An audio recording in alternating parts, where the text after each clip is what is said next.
guys, Nüffenschwander here with a guide on how to become more successful as an invader in Dark Souls 3. Now, I was always more an invader than a duelist in Souls games, and when I first experienced the state of invasions in the newest iteration, which I talked about in my last video, I was kinda disheartened at first. No Souls game before stacked the odds that much in favor of the host, with a co-op host priority meaning you mostly invade co-oping or intentionally ganking hosts. This, in combination with the Giant Seed and Way of the Blue Covenant, effectively means that invaders aren't really a balancing factor for the huge boon that is summoning other players for help anymore, but instead they are basically free souls for the host, his several white and yellow summons and the auto-summoned blue. I don't think you even need to be an avid invader to see that this is not a small balancing issue for the game in general, not only in terms of PvP. However, I was never one to complain and simply give up. Instead, I tried to remedy the situation in some way. At first, all this meant for me was to make the same unoriginal twink character everyone and their mother runs.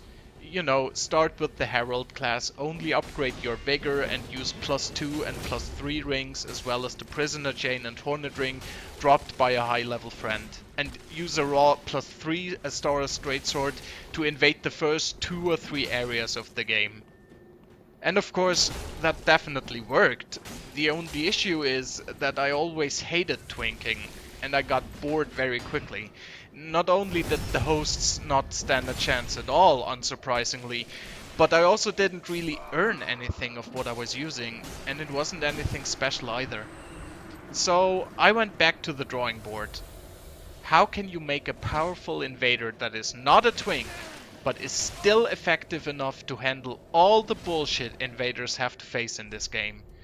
And since I don't like the idea of just being a nuisance and pretty much just another mob that at best puts a tiny dent into the host's progress, how can I build my invader so I can face my opposition straight up, without running away and hiding like a little bitch and trying to use the mobs and environment to my advantage, when none of that works anyway most of the time, because the host and his phantoms usually camp at the bonfire upon being invaded? I present to you my answer: the Jolly Assassin.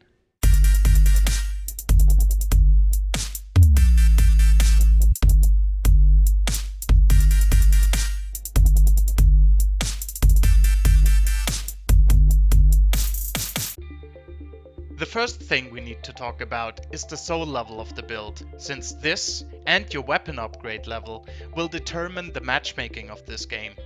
Soul level 25 and a +3 weapon, for example, means you're basically limiting yourself to invading the first 2 or 3 areas where people are at a similar soul level and upgrade level. Soul level 75 and above, as well as a +10 weapon on the other hand, limit you to the endgame areas and will likely lead to you invading higher level players.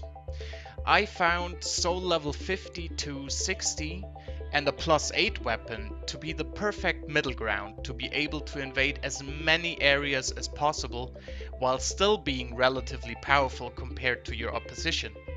Especially the +8 upgrade level is very optimal, since it's the first bracket that opens up and goes 3 levels down, so you can invade hosts with +5 weapons, which is not uncommon at around soul level 50.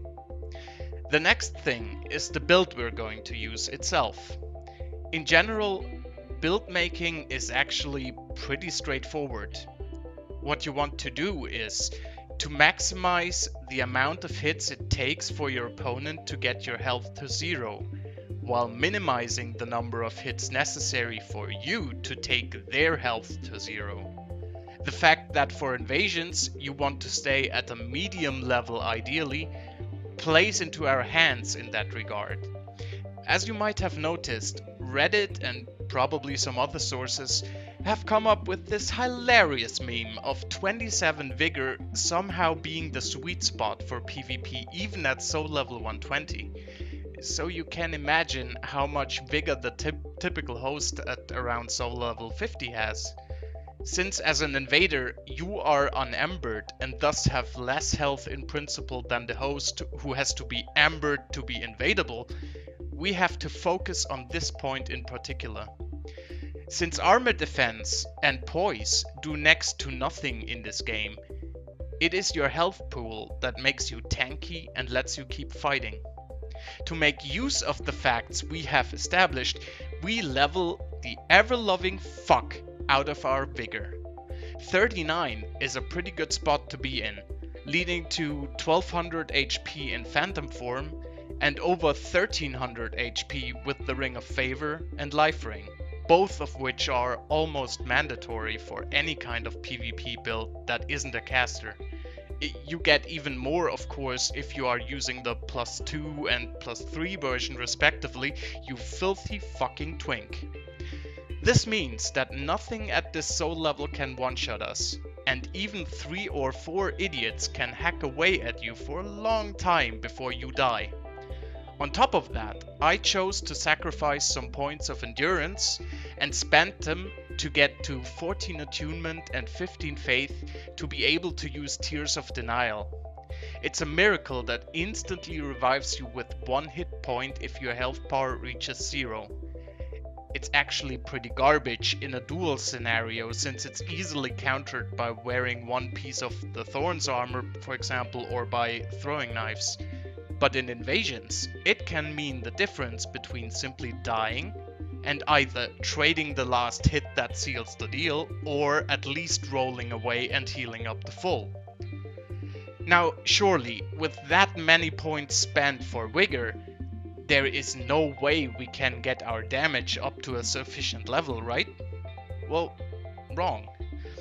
You just need to be smart about it. In fact, since we're at a relatively low level, minimum stats to one-hand our weapon and an infusion can make your weapon hit very hard, often a lot harder than weapons that make use of scaling stats at this point in the game. For example, the Twink's favorite weapon, the Astora Straightsword, is still very good with a raw infusion at a higher level than soul level 25. Upgrade it to +8 and slap a resin on it and you get almost as much damage as a soul level 100 build with physical scaling. To mix things up a little, I also use a +8 raw glaive as well as a +8 heavy infused Zweihander. My equipment is completed with a simple infused cestus for parries of course, and some focus point restoration so I can use the weapon arts more often. And a light crossbow with exploding bolts as a ranged option to catch runners and punish parry spammers. The Hornet Ring is obligatory for invasions at least, since you need to get rid of your opposition as quickly as possible. The one weakness of this build is the extremely low amount of endurance, which can be problematic when I use the glaive or Zweihander because of their high stamina consumption. But as nice as having a high amount of stamina is, and as well as endurance scales up to 40, the way this game works, endurance is actually not that important as you can recover it very quickly. So with a bit of stamina management, we can absolutely deal with this weakness. This build, with a huge health pool and a good damage output, also means that you can easily play through the whole game and acquire Estus and Bone Shards to upgrade both the number of flasks and their healing amount to the maximum or close. Since, as an invader, you only get half as many flasks as the host does, this is a very important thing to do actually. It also synergizes extremely well with our large amount of health.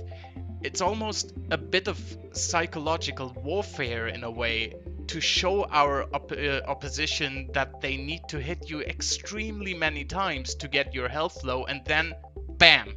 You just undo all of their work with a single sip of that delicious Sunny D.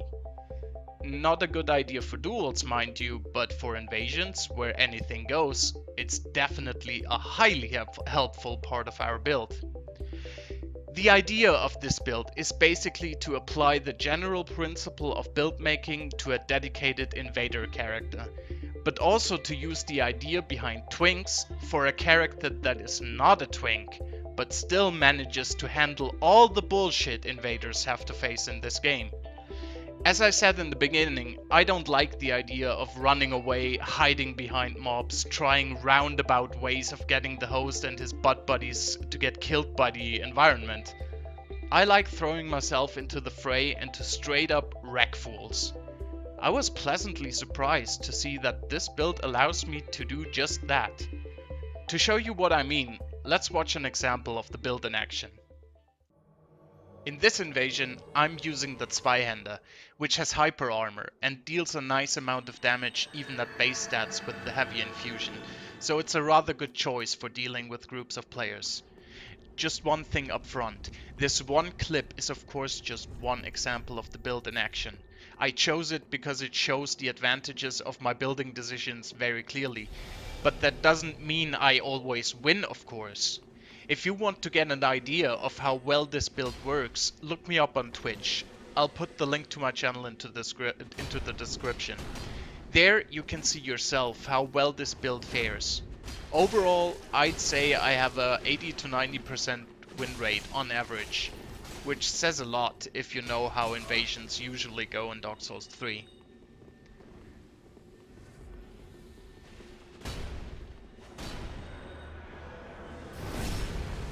So luckily, I'm able to eliminate one phantom rather quickly with a guard break riposte into rolling attack, leaving me with the host and the Sunbro.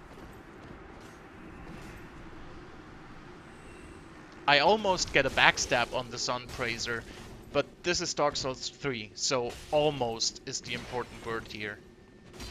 You maybe already noticed, or you will notice now, that both those guys are quite a bit laggy, which is pretty scary in that situation, as this often affects their weapon range from your perspective, among other things, making spacing very difficult.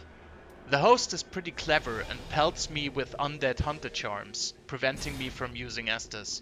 So instead of using the space they're giving me here to heal up, I reapply a resin. I try to bait them with a running attack, but they don't really react to it in a way that gives me something to work with. But finally the hunter charm effect wears off and I can heal up. Here you can see that the latency is still in good effect and gives me trouble judging my spacing.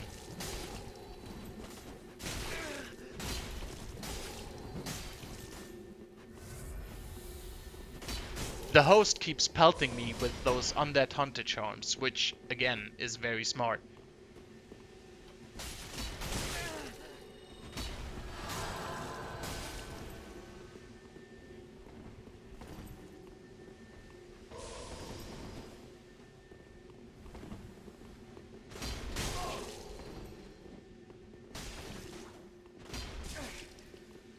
Here, the Sunbro gets a backstab off on me, which shouldn't ever happen. But it doesn't matter. Get up and keep fighting. You see the advantage of my huge health pool here. Even without being able to use my Estus and being low on health, I can still take a few hits and fight on.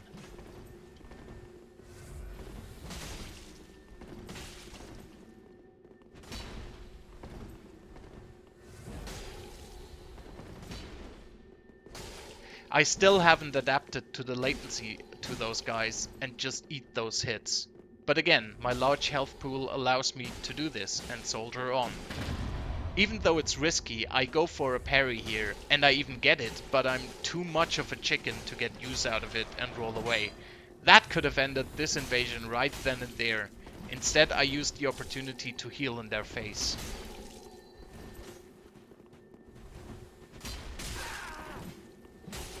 Now I'm taking a huge punishment, and you hear the red tearstone go off.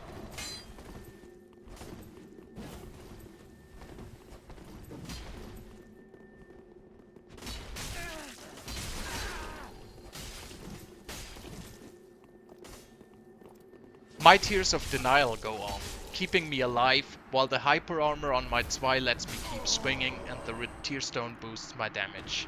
GG. I hope this video gives you some idea to do your own theory crafting on an effective invader build. Or maybe you just want to use this one. In any case, good hunting, and show those pesky hosts who's boss.